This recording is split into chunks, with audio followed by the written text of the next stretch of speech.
resulta ¿Dónde estoy? que no me han matado. Madre mía, ¿pero por qué tengo esta voz? Me he despertado en el cuerpo del asesino. El carnicero de Blissfield vuelve a matar. No te asustes. Horror has changed and evolved in the last decade. How do you think Freaky and Blumhouse in general reflects that evolution? I think, you know, it started with Happy Death Day. I think there's a little more desire in the audience to see things that are not straight horror. So Happy Death Day and then Freaky is kind of horror comedy. And I think there's more of an openness to the audience to look at horror comedy. I think they're similar in tone and directed by the same person, written or co-written by the same person. And we looked at it. I love Chris. We've done 7 movies with Chris, and I thought Chris combined with this would be a home run. When we all read the script, we all came in on Monday and said, this is one we have to make, and that happens very rarely. And why did you go for an R instead of PG-13? I wanted a PG-13, when Chris wanted an R. And I respect my filmmakers and I do as they wish, so we went with an R. But if I had directed it, I would have made it PG-13. Okay. So something that came to mind when watching the movie is you have a conversation about the importance of pronouns in the craft that you also produce. You have a trans actress. Do you think it's important that we do this kind of appreciation, this blatant, this obvious, to talk about these things? Also, in general?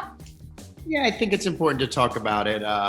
It's new for everybody, right? We're all getting used to it. So I think as we're getting used to it, it's important to talk about it and get people comfortable with it. I think as time goes by, it'll become more normal and natural. People won't think it's strange.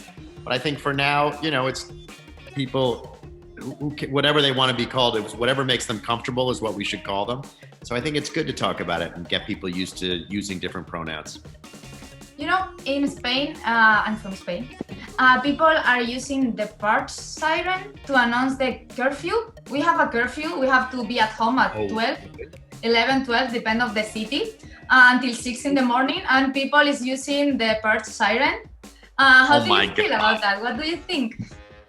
I think that's very scary. I think they should have chose a different siren.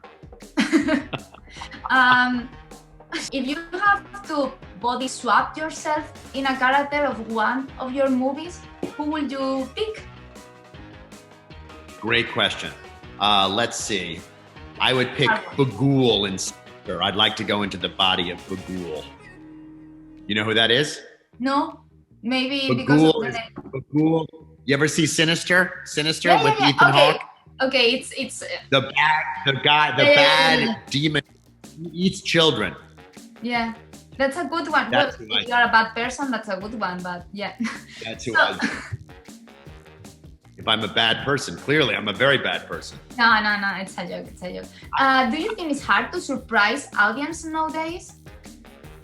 Because we've seen... Yeah, it's very hard. You know, the bar is always raised and the audience is more and more sophisticated. But always great artists can always surprise the audience. Look what Jordan Peele did. You know, no one thought there was a new movie. There's always surprises lurking around the corner. ¡Ay! ¿Quieres parar? Soy yo, soy Millie. Toma, toma, Blissfield mola y los demás vais a la cola. ¡No puede ser!